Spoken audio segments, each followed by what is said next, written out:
a sequel is getting how a sequel idea can outshine its predecessor at the box office.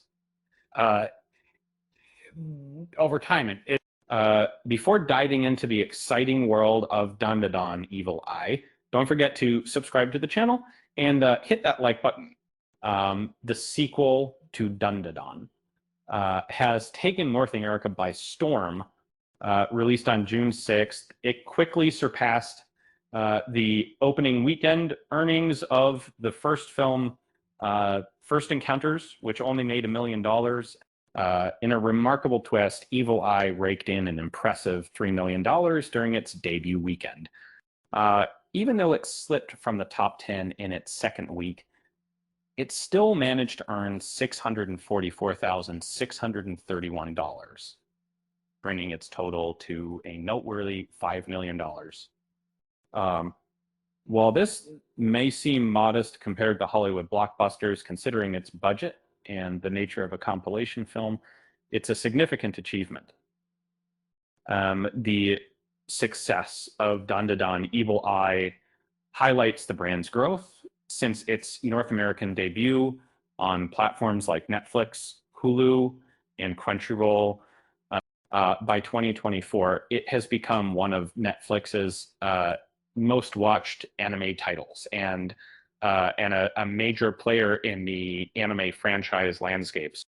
G Kids Films is behind the theatrical distribution of both Dandadan films, with First Encounters covering the first 3 episodes of season 1, and Evil Eye focusing on the opening episodes of season 2. Interestingly, these films were released before their respective seasons, acting as prequels that set the stage for the series. So what's the story behind Dandadan Evil Eye? The film follows the manga's storyline, picking up right where season 1 left off. Momo finds herself in a hot spring surrounded by strange men, while Okarin and Gigi stumble upon a secret room filled with talismans. If you haven't watched season 1, jumping into Evil Eye might leave you a bit lost. The film culminates in an intense battle featuring a possessed Okarin and a controlled Gigi, both under the influence of the Evil Eye spirit. G Kids Films has provided a English dub featuring the original cast, including Abby Trott as Momo and AJ Beckles as Okarun.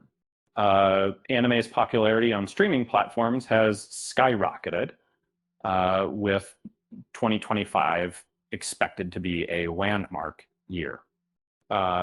Just a decade ago, anime films rarely saw theatrical releases in the West. However, the success of notable anime films has encouraged production companies to change their approach. Evil Eye, primarily animated for its second season, grossed around $5 million at the US box office. This revenue was already factored into the show's budget, as the creators mainly edited episodes together and added new animation. This makes compilation films like Evil Eye a low-risk investment with high potential returns. Moreover, screening these anime films in theaters serves as an effective marketing strategy for upcoming series. They raise awareness among a broader audience, potentially attracting more viewers when the series is released, thus boosting streaming figures.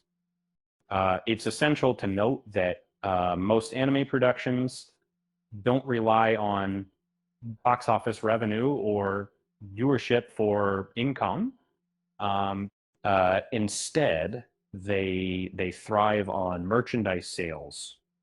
As long as the core fan base remains loyal, releasing films in theaters will continue to be a smart move. And remember, why did the anime character bring a ladder to the bar? Because they heard the drinks were on the house. With that said, thanks for watching, and until next time,